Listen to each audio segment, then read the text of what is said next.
دو حدیثیں اکٹھی عرض کرنے لگا ہوں، آپ نے ان دونوں روایات پر غور کرنا ہے۔ ایک قاضی اجاز رحمۃ اللہ علیہ نے شفا شریف میں لکھی اور ایک امام احمد بن حنبل نے اپنی مسند میں نقل فرمائی۔ صحابہ فرماتے غزوہ احد کے موقع پر ہم نے نبی پاک علیہ السلام کے رخ زیبا پر خون بہتا ہوا دیکھا، کفار نے سنگ باری کی، تکلیف دی حضور کو، مقدس رخساروں پر خون بہا۔ ہم نے عرض کی یا رسول اللہ دعا کرے نا یہ برباد ہو جائے، تو نبی پاک علیہ السلام نے فرمایا مجھے لان تان کرنے والا نہیں بنا کے بھیجا گیا، مجھے رحمت بنا کے بھیجا گیا۔ اور نبی کریم نے دعا فرمائی یا اللہ انہیں ہدایت عطا فرما۔ اس موقع پر جب حضور کو ذاتی طور پر تکلیف دی گئی ہے، مقدس چہرہ نور پر خون بہ رہا ہے اور صحابہ کے کلیجے پھٹ رہے ہیں، اور احد کے میدان میں حضور کا وہ رنگین چہرہ خون سے بھرا ہوا دیکھ کر طبیعتیں مچل رہی، تڑپ کے عرض کی حضور کریں دعا یہ تباہ ہو جائیں۔ فرمایا نہ بھائی، وہ لان تان کرنے والا نہیں، تو رحمت بنا کے بھیجا گیا۔ لیکن میرے عزیزو، غزوہ خندق کے موقع پر جب دشمنوں سے دفاع کرتے وقت نماز عصر مسلمانوں کی قضا ہوئی تو حضور نے ہاتھ اٹھا کے عرض کیا، کہا اے اللہ ان کے پیٹ آگ سے بھر دے جنہوں نے ہماری نماز عصر لیٹ کی، ہماری نماز لیٹ کر دی، صلاۃ وسطیٰ لیٹ کر دی، ہمیں تیرے حضور جھکنا تھا، ہمیں وہ نماز پڑھنی تھی جو بڑی قیمتی ہے، نماز عصر انہوں نے ہماری نماز لیٹ کر دی، ان کے پیٹ آگ سے بھر دے۔ کا سارا چہرہ لہو سے بھرا ہے، پر ذات کے لیے دعا نہیں کی کہ یہ تباہ ہو جائیں، پر ایک نماز لیٹ ہو گئی۔ صحابہ کی عصر قضا ہوئی تو کریم نے ہاتھ اٹھا کے کہا یا اللہ بھر ان کے پیٹ آگ سے۔ او سنگیو، آؤ یارو اپنا اخلاق تو دیکھیں، میری بھی فجر قضا ہے، میرے پتر کی بھی قضا ہے، میری جوان بیٹی بھی جم کے سو رہی، کبھی ماتھے پر شکن تک نہیں آئی، لیکن میری روٹی لیٹ ہو جاتی ہے تو میں سارا گھر سر پہ اٹھا لیتا ہوں، زمین آسمان ایک کر دیتا ہوں۔ میرے بچے، آپ کے بچے ہماری نگاہوں کے سامنے وہ پوری طرح بری سوسائٹی کا شکار ہو جائیں اور وہ جانے کس کس گناہ میں لگ جائیں، معاذ اللہ شکن تک نہیں آتی، لیکن میرے کپڑے وقت پر استری نہیں ہوئے، مجھے ٹائم پر فلاں چیز نہیں دی گئی، آسمان سر پہ اٹھا لیا جاتا ہے۔ حضور نے تو ہمیں یہ اخلاق سکھایا ہے کہ لہو سے تیرا وجود بھی ذات کے لیے بھر دیا جائے، تو زبان سے لان تان نہ کرنا، یہ تیرے نبی کا طریقہ ہے۔ ہاں، اس شخص سے بچنا جو تیری نمازوں کو قضا کرنے کا ذریعہ بنے۔ ایسے لوگوں کے بارے میں تیرا رویہ سخت ہونا چاہیے، جہاں تیری عبادات، تیری اللہ کی بندگی داؤ پہ لگتی تجھے نظر آئے۔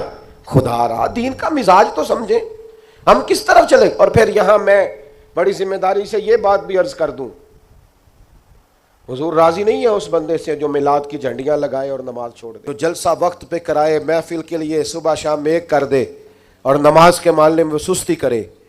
ایسے ہی جان بوجھ کر اگر بلی کو دیکھ کر کبوتر آنکھیں بند کرے گا تو اس کا معنی کیا ہے؟ آپ کے چھپ جانے سے اور ذرا کسی برکت والی چیز کے پیچھے چھپنے سے شریعت کا حکم بدل جائے گا، اصل چیز تبدیل کر دی جائے گی۔ حقیقتیں حقیقتیں رہتی ہیں، حقیقت چھپ نہیں سکتی بناوٹ کے اصولوں سے، اور خوشبو آ نہیں سکتی کبھی کاغذ کے پھولوں سے۔ شریعت کا حلال حلال رہے گا اور حرام حرام رہے گا۔ تھوڑا سا اپنی ذات کے لیے معافی دے کے تو دیکھیں، غلطی ہو گئی ہے بہو سے، اس کے ابا جی نے پنچایت میں آ کے پگڑی کھول کے تیرے پیروں کے سامنے رکھ، اس کے بھائی نے ہاتھ بھی باندھے تھے کہ آئندہ نہیں کرے گی، چل کر دے معاف، کوئی بات نہیں، کوئی کفر نہیں ہو گیا۔ ہو گئی ہے نا غلطی تیرے ملازم سے، بیچارہ غریب ہے، وہ کہیں اور جا کے اس عمر میں بڑھاپے میں کہاں نوکریاں ڈھونڈتا پھرے، چل ہو گئی ہے غلطی، معاف کر دے، درگزر کر دے۔ چل تیرا پڑوسی غریب آدمی بھول گیا تھا، تھوڑا سا کر دے درگزر۔ لیکن ہم اس معاشرے اور سوسائٹی میں رہتے ہیں جہاں ہر وقت جج بنے رہنے کا شوق ہے لوگوں، فیصلے کرنا اور مطلق العنان بن کے کرنا، اور بس جی بس میں نے کہہ دیا ہے، اب دوبارہ سے میں کسی کی بات نہیں سنتا۔ آپ مجھ سے ناراض نہ ہو جائیں تو یہاں تو مسجد کی کمیٹی کا صدر کسی سے کنٹرول نہیں ہوتا، سارا کچھ بگڑتا ہے تو بگڑ جائے الا ماشاء اللہ، لیکن ہمارا مزاج ہے، ماں بدولت نے جو کہہ دیا وہ ہو کے رہے گا. پتھر برسانے والے، تکلیفیں دینے والے، اذیتیں دینے والے حضور کے سامنے گردنیں جھکائے کھڑے تھے. بتاؤ بھائی تمہارے ساتھ کیا سلوک کروں، فتح مکہ کے دن اعلان ہو رہا ہے. انہوں نے پتہ کیا کہا؟ انہوں نے میرے محبوب کے عظمتوں والے باب کا ذکر چھیڑ دیا. کہنے لگے آپ بھی بڑے ہی کریم ہیں، اور آپ کے والد عبداللہ بھی بڑے ہی کریم تھے، بڑے کریم باپ کے بیٹے ہیں آپ، وہ بڑے کریم تھے. نبی پاک علیہ السلام نے فرمایا اگر تم نے یہ کہا ہے تو جاؤ، پھر تم پر کوئی بدلہ نہیں، تمہارے ساتھ وہی سلوک کرنا ہے جو جناب یوسف نے مصر آئے ہوئے بھائیوں کے ساتھ کیا تھا. انہوں نے کنویں میں پھینکا تھا اور جناب یوسف نے سینے سے لگا لیا تھا. لہذا تمہارے ساتھ وہی کچھ کرنا ہے. وہ لوگ، حضور نے انہیں معاف کر دیا. میں اگر ایک جملہ کہوں تو شاید آپ کو اچھا لگے اور آپ کہیں کہ یہ جملہ کوئی کسی اچھے ادیب نے اور کسی اچھے دانشور نے بڑی اچھائی سے کہا ہے. حضور نے انہیں معاف کر کے رہا کر دیا، پر وہ قیامت تک کے لیے میرے نبی کی زلف کے قیدی بن گئے. فرمایا جاؤ نا، جاؤ، میں نے تمہیں رہا کیا. نبی پاک علیہ الصلوۃ والسلام نے انہیں رہائی دی اور انہوں نے بلند آواز سے کلمے پڑھنے شروع کر دیے. وہ سارے حضور کی زلف نازنی کے غلام ہو گئے. معاف کر کے کسی کو غلام بنایا جا سکتا ہے، بدلہ لے کر غلامیاں نہیں ہوتی، محبتیں پروان نہیں چڑھا کرتی. لیکن وہ ہماری طبیعت ہے نا، مزاج ہے. ایک تو معاف کریں. دوسری بات، ہمارے جو ماتحت لوگ ہیں نا، ماتحت، ان کے بارے میں اپنا رویہ ٹھیک کریں. جن لوگوں کو اللہ تعالیٰ نے پیسے دیے ہیں نا، یا مالک نے انہیں کوئی عہدہ دے دیا ہے، یا ان کے پاس کوئی 10 20 50 200 لوگ کام کرتے ہیں، وہ تھوڑا سا سوچیں کسی وقت بیٹھ کے کہ میں آج ایک فیکٹری کا آنر بن کر اور ایک ادارے کا سربراہ بن کے بیٹھا ہوا ہوں، اگر کل مجھے وہاں کھڑا ہونا پڑ جائے جہاں مزدور کھڑے ہیں تو پھر میرا حال کیا ہو. وہ جو اپنے ماتحت کے ساتھ ہمارا رویہ ہے نا، یعنی حکم چلانے کا ایک مزاج ہے. میں ایک دفعہ ایک بڑی محفل نعت میں مہمان خصوصی بنا لیا گیا، تو میں نیچے اتر رہا تھا تو کوئی صاحب تھے اس محفل میں جو کسی خاص نشست پر وہ بھی بٹھائے گئے تھے اور میرے ساتھ وہ باتیں بھی کر رہے تھے. باتیں کیا کرنی ہوتی ہیں، بعضوں کا زیادہ مسئلہ تو تصویروں کا ہوتا ہے، تو بھی چل رہی تھیں اور نظام چل رہا تھا آگے آگے. تو میں جب نیچے اترا تو ایک غریب آدمی میرے گلے میں پھولوں کا ہار ڈال کے کہنے لگا پیر صاحب میں بھی سینہ ملا لوں. تو ان سے سینہ جو ملا تو میرے کان میں کہنے لگے وہ جو آپ کے ساتھ کان میں ہنس ہنس کے باتیں کر رہا تھا، محفلیں بڑی بڑی کراتا ہے، اسے کو مزدوروں کا حق بھی صحیح ادا کیا کرے. آج بھی کیتی جاندے ہو تے لہو بھی پیتی جاندے ہو، کھو کے مال یتیماں دا بھیج مسیتی جاندے ہو، تسی پھٹ دلاندے سیندے نہیں، آ ٹوپیاں سیپی جاندے ہو، نفس تے چھری پھیر دے نہیں تے دمبے کیتی جاندے ہو، فرض پلائی بیٹھے ہو، فرض پلائی بیٹھے ہو، فرض پلائی بیٹھے ہو، ایویں ہی نفلاں نیتی جاندے ہو اور دسو تے سی بلے شاہ نو ایک ہی کیتی جاندے ہو. عجیب مزاج ہے. نوافل کبھی ترجیح اس طرح نہیں ہونی چاہیے کہ فرض پیچھے رہ جائے. بہرحال جس کا جو حکم ہے وہ بات وہی آنی چاہیے. اپنے ماتحت کے حق میں ایک شخص نے حضور سے پوچھ لیا، ایک صاحب نے عرض کر ہی دیا، انہوں نے بات ہی کر دی. عرض کی، یہ سنن ابو داؤد شریف میں موجود ہے، کہا یا رسول اللہ میرا ملازم بڑی غلطیاں کرتا ہے، آخر کتنا کو معاف کروں؟ کوئی حد بھی ہوتی ہے. بڑی غلطیاں، بڑی کوتاہیاں، بڑی کمزوریاں، تو اس نے گن کے معاف کرنے کے لیے حضور کتنی بار معاف کروں آخر؟ بعض لوگ بعض باتیں جھلملا کے کرتے ہیں نا جی، حضور آخر کتنا کو معاف کروں؟ ہم نے گویا فرمایا اگر تو نے گن کے ہی پوچھا ہے نا تو چل اس طرح کر، ایک دن میں 70 بار تو معاف کیا کرنا. ایک دن میں کتنا معاف کرنا ہے؟ تجربہ تو کریں کہ کیا ہم نے کبھی 7 دفعہ بھی معاف کیا ایک دن میں؟ حضور نے فرمایا 70 دفعہ معاف کر.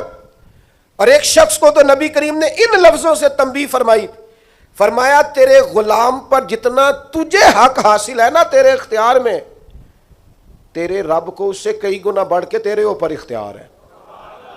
یا رسول اللہ ان کا کریں کیا؟ تو نبی پاک نے فرمایا اپنے غلاموں کو اس طرح رکھنا، یہ جو بڑی بات کرتے ہیں نا انسانی حقوق کی، وہ ملازم نو سوٹ دے رہے نے، کہیں نوائیے میں کدی واری پایا ہے، نوائیے لہذا تو بھائی آپ کو بغیر جو نہیں پہنا تھا وہ دینا چاہیے تھا نا، ملازم کو نیا خرید کے دیتے نا آپ. یہاں تو لوگ زکوٰۃ بانٹتے ہیں اپنے ملازموں پہ، تو سیاسی زکوٰۃ بانٹتے ہیں. ہاں اس کو پیسے جو وقت وہ وقت کام آ جائے گا، تھوڑی تھوڑی کر کے وہاں بانٹو، جب ٹائم ملے گا تو بلا لیں گے. خوب کرے حمد سے تھوڑا سا گلا بھی سن لے، گولی اگرچہ کڑوی ہے پر ہو سکتا ہے شفا ہو. ہر دینی کام میں بھی سیاست کرتے ہو، ذات کے لیے استعمال کرتے ہو. سنو یہ میرے نبی پاک کا اخلاق ہے. یا رسول اللہ غلاموں سے کس طرح گزارا کریں؟ فرمایا جس طرح کا خود کھانا اسی طرح کا انہیں بھی کھلانا، جس طرح کا خود پہننا اس طرح کا انہیں بھی پہنانا. سیاستہ میں موجود ہے. اور فرمایا ان کی طاقت سے بڑھ کر کبھی انہیں کام نہ بتانا. اور میرے محبوب کے غلاموں نے تو اس طرح عمل کیا کہ حضرت ابو ذر غفاری جیسے سردار اپنے گھر سے نکلے تو غلام ساتھ تھا. سامنے سے ایک سردار دیکھ کے حیران ہو گیا، کہنے لگا ابو ذر یہ کون ہے؟ فرمایا میرا غلام ہے. کہا حد ہو گئی یار، اس کے کپڑے قیمتی ہیں اور تمہارے کمزور ہیں، یہ انقلاب کیسے آیا؟ تو جناب ابو ذر غفاری فرمانے لگے یہ میرا انقلاب نہیں، یہ محمد عربی کا دیا ہوا انقلاب ہے. یہ کس نے ذروں کو اٹھایا اور صحرا کر دیا، یہ کس نے قطروں کو ملایا اور دریا.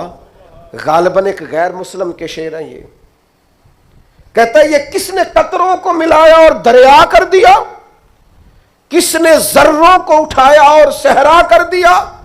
یہ کس کی حکمت نے یتیموں کو کیا در یتیم اور غلاموں کو دنیا بھر کا مولا کر دیا. جب حضرت بلال کو کعبے کی چھت پر اذان پڑھنے کی باری آئی تو کچھ لوگوں نے مشورہ دیا تھا کہ حضور کافر پہلے ہی مر گئے، تو حضرت بلال کو کعبے کی چھت پہ دیکھیں گے تو اور مر جائیں گے. تو یا رسول اللہ روز بلال نہیں پڑھنی ہے، اگر اجازت ہو تو کوئی اور نہ پڑھ لے. تو فرمایا نہ بھائی، اذان تو بلال ہی پڑھیں گے اور کعبے کی چھت پہ پڑھیں گے. اور حق انہی کا بنتا ہے. کمر اچھا ہے فلک پہ نہ ہلال اچھا ہے، تیری نظر بھی نہ ہو تو دونوں سے بلال اچھا ہے. نبی پاک صلی اللہ تعالی علیہ وسلم نے نا غلاموں کے ساتھ بالخصوص اچھا سلوک کرنے کا. جناب حضرت سیدہ ام سلمہ رضی اللہ تعالی عنہ بیان فرماتی ہیں کہ وہ وقت جس وقت میں حضور کا وصال ہوا اور وہ مرض جس مرض کے ساتھ ظاہراً سرکار کا وصال ظاہری ہوا، فرماتے ہیں اس وقت بھی میں نے حضور سے جو آخری جملے ظاہری طور پر سنے وہ یہی تھے کہ نماز کا خیال رکھنا اور غلاموں سے اچھا سلوک کرنا، اپنے ماتحت لوگوں کا خیال رکھنا، سخت لہجہ، آمرانہ مزاج. میرا ایک جاننے والا شخص ہے، اس کے ہاں سے نا کوئی 40-50 لوگ تنخواہ لیتے ہیں. کوئی ادارہ ہے تو وہ اس کا بنایا ہوا تو 40-50 لوگ تنخواہ لیتے ہیں. تو ایک دن کسی تنخواہ لینے والے شخص نے اس سے آ کے کہا یار ادارہ تیرا ہے تو ہم تیری قدر بھی کرتے ہیں، تو دل کرتا ہے تنخواہ تو دے.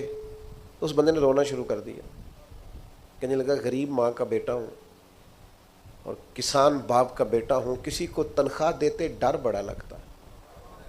یہ تو اللہ نے ڈیوٹی لگا دی، ڈر لگتا ہے. اگرچہ میرے سائنوں سے جاتی ہے، میری اطلاع سے جاتی ہے، پر مجھے ڈر آتا ہے، مجھے خوف آتا ہے. میں اور کسی کو تنخواہ دوں، میں نہ توبہ، مجھے خوف آتا ہے. یہ باہر باہر ہی کوئی اور ہی کرے، میرے والا کام. اپنے اندر احساس پیدا کرو یار 4 لوگ ہمارے ماتحت ہوتے ہیں، آپ یقین کریں خون خوش کیا ہوتا ہے بعض لوگوں نے اپنے ملازمین. ایک چھوٹی سی بات اور عرض کروں، عورت بیچاری کی عقل ناقص ہوتی ہے. عورتوں سے اچھا سلوک، اپنی گھر والی کے بارے میں رویہ نرم، مقابلے کی فضا نہ پیدا کریں اپنے گھر میں. نبی پاک علیہ السلام نے ناز برداری فرمائی ہے ازواج مطہرات کی. حضور کا سلوک کریمانہ رہا ہے، محبوب کی شفقت رہی ہے، سخت ترین لہجہ اور رونق والا مزاج اپنی گھر والی کے حق میں. یہ بھی انداز نبی پاک علیہ السلام کا دیا ہوا نہیں ہے. حضور نے فرمایا تم میں سے سب سے بہتر وہ ہے جو اپنے گھر والوں کے لیے بہتر ہے، اور فرمایا میں تم سب سے بڑھ کر اپنے گھر والوں کے لیے بہتر. دوستوں کے ساتھ خوش گپیاں اور دیر دیر تک خوشگوار موڈ، اور گھر جاتے ہی لہجہ ترش، اور جناب آپ بابا میں تھکا ہوا آیا ہوں، میرے پاس ٹائم نہیں ہے زیادہ باتیں سننے کا. یہ حضور کا دیا ہوا اخلاق نہیں ہے. وہ تو لباس ہے مرد عورت کا اور عورت مرد کا. ایک تیسری بات اپنے ذہن میں اور ضرور آج ہم نے بٹھا کے جانی ہے، وہ یہ ہے کہ نبی پاک صلی اللہ تعالیٰ علیہ وسلم کا نا مزاج مربت والا ہے، مدارات والا ہے۔ آج کچھ لوگوں کو شوق ہو گیا ہے، وہ کہتے ہیں جی میں جی بات سچی کرتا ہوں جی، میں بندہ ذرا کھرا ہوں جی لہذا لوگوں کو پسند نہیں۔ یہ آپ کی ذاتی کی ہوئی تشریح ہے۔ کھرا بندہ لوگوں کو بڑا پسند ہوتا ہے، آپ کھرے ہوں گے پر آپ کا رویہ کرے لوگوں والا۔ کچھ لوگ کہتے ہیں جی میں جی بات سچی کرتا ہوں لہذا کڑوا ہوں۔ او بھائی کائنات میں سب سے زیادہ سچے مدینے والے محبوب ہیں، لیکن حضور کا لہجہ تو شہد سے بھی زیادہ میٹھا ہے۔ یہ کیا بات ہوئی؟ یہ آپ جھوٹ بول رہے ہیں کہ میں سچا ہوں تو کڑوا ہوں۔ سچائی تو میٹھی ہوتی ہے، سچائی تو حسین ہوتی، آپ کا انداز کڑوا کچھ ایلا ہے۔ میں جی سچ آپ اصل میں سچ بولتے ہیں دوسروں کے بارے میں، دو چار سچ اپنے بارے میں بھی بولیں اور بول کر کہیں کہ یہ میرے اندر کمیاں ہیں، بولیں سچ۔ دوسروں کی غلطیوں کا تو شک ہوتا ہے نا، اپنا تو بندے کو پک ہوتا ہے نا کہ یہ میرے اندر ہے۔ اپنی چھپائے پھرتے ہو، اپنیوں پہ پردے ڈالے ہوئے ہو، اپنے اوپر ملمر میک اپ کیے ہوئے، دو چار سچ اپنے بارے میں بولو نا، پتہ چلے۔ تم نے تو جب بھی سچ بولا ہے دوسرے کے بارے میں بولا ہے۔ تو یہ ملوث مدارات، نبی پاک کے غلام بیدام تھے صحابہ۔ حضور کبھی کسی کا نام لے لیتے تو وہ سمجھتے کہ ہماری تو معراج ہو گئی ہے، اور حضور کسی کو نام لے کے بھی ڈانٹ دیتے تو وہ سعادت سمجھتے، قربان ہوتے۔ لیکن یہ میرے نبی پاک کی مروت کا انداز ہے، یہ حضور کی مدارات۔ کچھ لوگ کہتے ہیں جناب وہ آپ کے ڈھیلے ڈھالے ہونے سے حالات خراب ہوئے ہیں۔ او بھائی کیا کرے، لہجہ مروت والا ہے، کیا کرے انداز پیار والا ہے، کیا کرے، کوشش کرتے ہیں، ہمت پکڑتے ہیں، دل کرتا ہے کئی دفعہ چار سختیاں میں نے بھی کرنی ہیں، پر وہ کیا کریں، کسی فقیر کے ہاں بیٹھنے والے ہیں، انہوں نے اندر سے وہ سارا انداز ہی سارا نکال دیا ہے۔ نبی کریم صلی اللہ تعالی علیہ وسلم کسی صحابی کا نام لے کر بھی اگر کبھی اس کو سمجھا دیتے تو وہ اپنی سعادت سمجھتا، لیکن حضور کی بارگاہ میں اگر کسی کی شکایت آتی تھی نا تو نبی پاک کبھی بھی اس کا نام لے کر بات نہیں کرتے تھے، مجموعی بات کر دیتے، فرماتے لوگوں کو کیا ہو گیا ہے، اب انہوں نے اس طرح کرنا شروع کر دیا۔ وہ مجموعی بات ہوتی تھی تو جس کی ہوتی تھی وہ خود بخود سمجھ جاتا تھا۔ حضور نے ایک مقام پہ فرمایا کمزور خیالات والے نہ بن جانا، کہنا کہ لوگ اگر میرے ساتھ اچھا کریں گے تو میں بھی اچھا کروں گا، اگر لوگ برا کریں گے تو میں بھی برا کروں گا، اس طرح کا رویہ نہ کرنا، بلکہ اعلیٰ اخلاق، آپ کی طبیعت میں مروت ہو۔ ایک صحابی حاضر ہوئے اور انہوں نے بڑی انوکھی بات کی، اور یہ جو بات انہوں نے کی ہے نا، یہ میرا اور آپ کا بہت سارے لوگوں کا مسئلہ ہے۔ اس طرح کی باتیں ڈھیر سارے لوگ آ کے کرتے۔ انہوں نے آ کے عرض کی، یا رسول اللہ صلی اللہ تعالی علیہ وسلم میرے چچا زاد بھائی ہیں، میں ہمیشہ ان کے ساتھ حسن سلوک کرتا ہوں، انہوں نے کبھی بھی میرے ساتھ نہیں کیا، مجھے جب بھی ان کی ضرورت پڑی ہے انہوں نے انکار کیا ہے، اور انہیں جب بھی ضرورت پڑی ہے میں حاضر ہوا ہوں۔ یا رسول اللہ اب تو میں اتنا پریشان ہوا ہوں کہ میں نے قسم اٹھا لیا کہ اب میں بھی ان کے کسی کام نہیں آؤں گا، طے کر لیا ہے۔ تو حضور حکم کیا ہے؟ میں قسم اٹھا آیا ہوں کہ بس ختم۔ تو نبی پاک علیہ السلام نے فرمایا میں تمہیں حکم دیتا ہوں کہ قسم کا کفارہ دے لے اور ان کے ساتھ اس نے سلوک ہی کر۔ تو اپنا رویہ ان کے بارے میں وہ نہیں کر سکتا جو ان کا رویہ، تو نے اس نے سلوک کے۔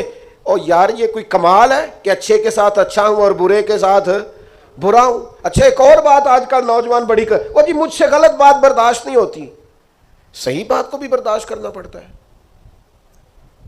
برداشت ہی غلط بات کرنی ہوتی ہے، غلط رویہ ہی تو برداشت کرنا ہوتا ہے، صحیح کو تو برداشت کرنا ہی نہیں پڑتا۔ اگر آپ سے غلط لہجے برداشت نہیں ہوتے، بے مروت لوگ برداشت نہیں ہوتے، تو آپ سے برداشت کیا ہوتا ہے؟ نبی کریم علیہ السلام کے صحابی نے ہم سب کا اتنا بڑا مسئلہ حل کیا، یا رسول اللہ قسم اٹھا لی ہے اب میں بھی وہی کروں گا جو وہ کرتے ہیں۔ تو حضور نے گویا سبق دیا، میرے غلاموں کی یہ شان نہیں۔ حضور علیہ السلام ارشاد فرمانے لگے، سن بھائی تو قسم کا کفارہ دے لیکن تو نے حسن سلوک ہی کرنا ہے، تو نے اپنا رویہ ان کے ساتھ کبھی بھی غلط نہیں کرنا، تو نے اپنا رویہ ہمیشہ ان کے ساتھ۔ ایک اور بندے نے آ کے عرض کی تھی، یا رسول اللہ صلی اللہ علیہ وسلم میرے رشتہ داروں کا سلوک میرے ساتھ بڑا ہی جاہلانہ ہے، میرا رویہ ان کے ساتھ اچھا ہے۔ ویسے میں اور آپ تھوڑا تجربہ کر لیں، وہ صحابی تو سچ بول رہے تھے بالکل، ہمارے ہاں ڈھیر سارے لوگ اس معاملے میں سچے بھی نہیں ہوتے، وہ کہہ رہے ہوتے ہیں میں رشتہ داروں سے بڑا اچھا ہوں، پر یہ تو دوسرے سے پوچھیں گے تو پتہ چلے گا، یہ تو سامنے والا اپنا رویہ بتائے گا تو پھر سمجھ آئے گی، ورنہ تو پنچایت میں ہر بندہ یہی کہہ رہا ہوتا ہے کہ سب سے زیادہ نیک میں ہی ہوں، آپ جس کی بات سنیں وہ فل سچا ہوتا ہے، یہ تو دوسرا بھی اپنی بولی بولے گا تو پھر بات سمجھ میں آئے گی۔ لیکن صحابی نے عرض کیا یا رسول اللہ صلی اللہ تعالی علیہ وسلم میں نیکی کرتا ہوں، وہ جہالت کرتے ہیں، بدتمیزی کرتے ہیں، زیادتی کرتے ہیں، یا رسول اللہ میں پیار کرتا ہوں، ان کی طرف سے ہمیشہ جفا ہوتی ہے۔ تو یہ مروت سکھائی ہے حضور کے اخلاق نے۔ میرے کریم محبوب فرمانے لگے اگر واقعی ایسا ہے جیسا تو کہہ رہا ہے کہ وہ زیادتی کرتے ہیں تو نیکی کرتا ہے، تو کریم فرمانے لگے پھر تو انہیں راکھ چٹا رہا ہے۔ اور حضور فرمانے لگے جب تک تو ایسا کرتا رہے گا رب تیری مدد فرماتا رہے گا۔